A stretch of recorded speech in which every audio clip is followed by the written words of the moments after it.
सौदा है ज़मीरों का हर गाम तिजारत है। सौदा है ज़मीरों का हर गाम तिजारत है। चुप हूं तो कयामत है, बोलूं तो बगावत है। सलाम, नमस्ते, सत श्री अकाल। मैं हूं आपके साथ हर्षिता मिश्रा और आप देख रहे हैं टाइम्स मेल।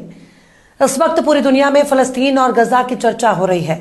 गजा में हलाक होने वाले फिलिस्तीनियों को याद किया जा रहा है, लेकिन अब अरब में घूमने, नाचने और जश्न मनाने का एक नया दौर शुरू हो गया। अब अरब ने खुल्लम खुल्ला इस्लाम से पीछा छुड़ाने की तैयारी चल रही है। अब हिंदा की औलादों ने अपना रंग दिखाना शुरू कर दिया। अब अरबों ने पैगंबर इस्लाम से दुश्मनी का आगाज कर दिया। अब अरब ने कुरान से अपनी दुश्मनी की शुरुआत कर दी है। अब अरब के जुब्बे वाली कौम ने अपने हरकतों से जाहिर कर दिया कि अब उनके सीने से ईमान खत्म हो चुका है। अब अरबों ने पैगंबर की शरीयत से डरना ही छोड़ दिया। अब अमेरिका और इजराइल को इस्लाम का दुश्मन करार देने की कोई जरूरत नहीं है, क्योंकि अब अरब वालों ने ही इस्लाम को अपना दुश्मन मान लिया। अब अरब वालों ने हर उस काम को शुरू कर दिया जिसे शैतानी अमल माना जाता था। अब हर वो काम शुरू कर दिया जो नाजायज और हराम माना जाता था। अब हर वो काम शुरू कर दिया जिसे इस्लाम माना करता है। अब वो अरब के बादशाहों ने खुद ही इस्लाम को अपना दुश्मन मान लिया। अरब की जमीन पर शराब का इंतजाम शुरू हो गया। अब अरब के बद्दुओं ने शराब की फैक्ट्री लगाने का ऐलान कर दिया। अब अरब के शेखों को चोरी छिपे शराब पीने से आजादी मिल चुकी है। अब कबाब और सबाब के साथ शराब का इंतजाम शुरू हो गया। अब ना तो मौला अली आने वाले हैं, ना अमीरे हमजा आने वाले हैं, ना तो इमाम हसन और इमाम हुसैन आने वाले हैं। अब तो हमजा के कातिलों का दौर शुरू हो गया। अब उमर और उस्मान के कातिलों का दौर शुरू हो गया। अब हिंदा के औलादों का दौर शुरू हो गया। अब तो यजीद का दौर शुरू हो गया। अब शराबी, कबाबी और अयाशी का दौर शुरू हो गया। इसलिए अरब के नचनियों, जुब्बा उठाकर नाचो, अब तुम्हारी गर्दन से शरीयत की तलवार हट चुकी है। अब अरब वालों को अमेरिका का कलमा पढ़ना बाकी रह गया है। अब ना तो मूसा आने वाले हैं और ना ही सुलेमान आने वाले हैं। इस्लामी रवायत में कहा जाता है कि कयामत तब तक नहीं आएगी जब तक अरब में लात, मनात और उज्जा की इबादत फिर से शुरू नहीं हो जाती। तो अरब वालों, नाचो, झूम झूम कर नाचो, गाओ, क्योंकि अब तुम वो नहीं रहे जिसे सहाबा की औलाद कहा जाता है, बल्कि ये वो अरब वाले हैं जिनको अमेरिका का गुलाम कहा जाता है। अमेरिकियों के तलवे चाटने के बाद अब आबे जमजम से इनकी प्यास कहाँ बुझने वाली है। जिस कौम ने दलाली का नमक खाया हो, उसकी प्यास बुझाने के लिए अमेरिका की शराब चाहिए। अब अरब में नाचने वालों की बहार आ गई है। अब अरब के नचनियों का दौर शुरू हो गया है। अब अरब के बादशाहों को अमेरिका की शराब पसंद आ रही है। पतली कमर को देखकर शराब का लुत्फ उठाने वालों का दौर शुरू हो गया। अब जाम छलकाने वालों का दौर शुरू हो गया। अब इस्लाम के रास्ते को छोड़कर अमेरिका के रास्ते पर चलने का दौर शुरू हो चुका है। बदफैली के दौर शुरू हो गया। अब जिस दिन अरब से इस्लाम का जनाजा उठ जाएगा, उसी दिन उनके घरों में तवायफ की मंडली सजने लगेगी, क्योंकि अरब में पुराने दौर की वापसी होने लगी है। जिस दौर में लकड़ी, मिट्टी और मोम के खुदाओं की इबादत हुआ करती थी, अब वो दौर अरब में लौट रहा है। पर अफसोस, हम और आप इस बात के गवाह हैं कि कयामत की निशानी अब हमारे ही दौर में नुमाया हो रही है। जिस अरब की सरजमीन पर नबियों ने कदम रखा, जिस अरब को सहाबा की सरजमी कहा जाता है, उसी अरब को देखकर रोना आ रहा है। अब ये वो अरब नहीं जो प्यासे को पानी पिलाया करते थे। अब ये वो अरब नहीं रहे जो भूखे को खाना खिलाया करते थे। अब ये वो अरब नहीं रहे जो बेसहारा को सहारा दिया करते थे। अब ये वो अरब है जो अपने ईमान को अमेरिका के हाथों में नीलाम कर चुके हैं। उन्होंने उसी दिन अमेरिका की गुलामी कबूल कर ली थी जिस दिन इन लोगों को उस्मानी तुर्कों से बगावत करके छोटे छोटे मुल्क बना लिए। अब अरब वाले डॉलर के लिए कुछ भी बेच सकते हैं। अब बहन, बेटियों और बीवियों को नाचने में अरबों का दूर दूर तक कोई सानी नहीं रहा। इनका पर्दा उसी वक्त फाश हो चुका था जब इन लोगों ने फलस्तीन के मुद्दे पर बिल्कुल नाकारा साबित हो गए।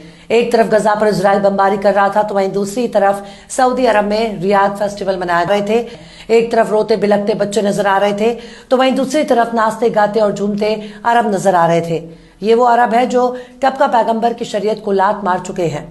अब इनको अमेरिका का शराब चाहिए। अब अरब में शराब की फैक्ट्री खुलने जा रही है।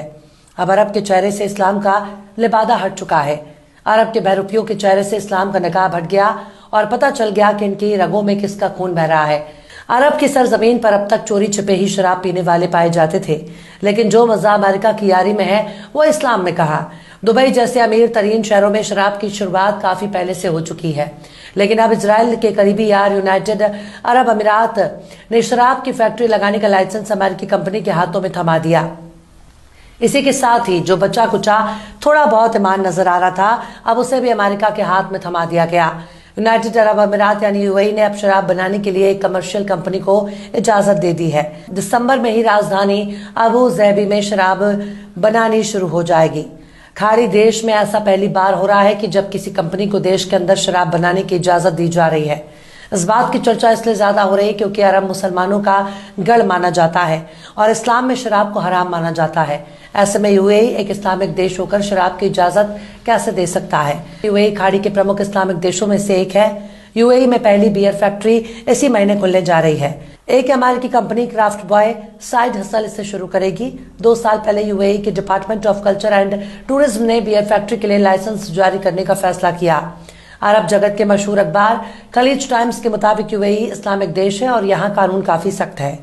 अमेरिकी कंपनी को बियर मैन्युफैक्चरिंग का परमिट और लाइसेंस जरूर मिला है, लेकिन उसे कुछ शर्तों और नियमों का सख्ती से पालन करना होगा।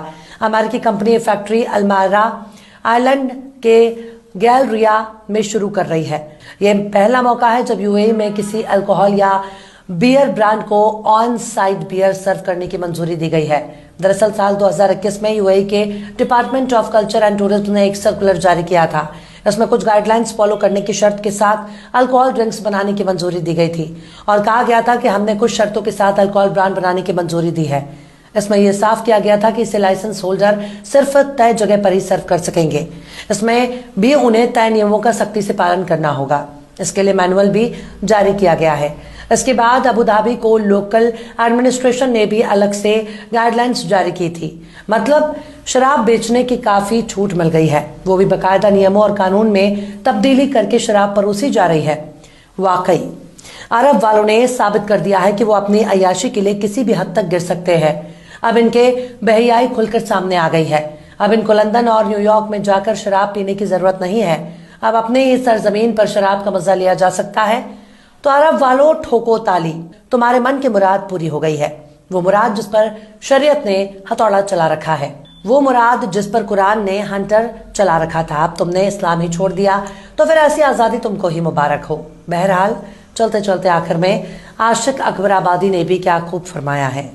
साकी गुलफाम ने रखी तो है भरकर शराब, साकी गुलफाम ने रखी तो है भरकर शराब, डर है उड़ जाए ना शीशे से परी बनकर शराब। फिलहाल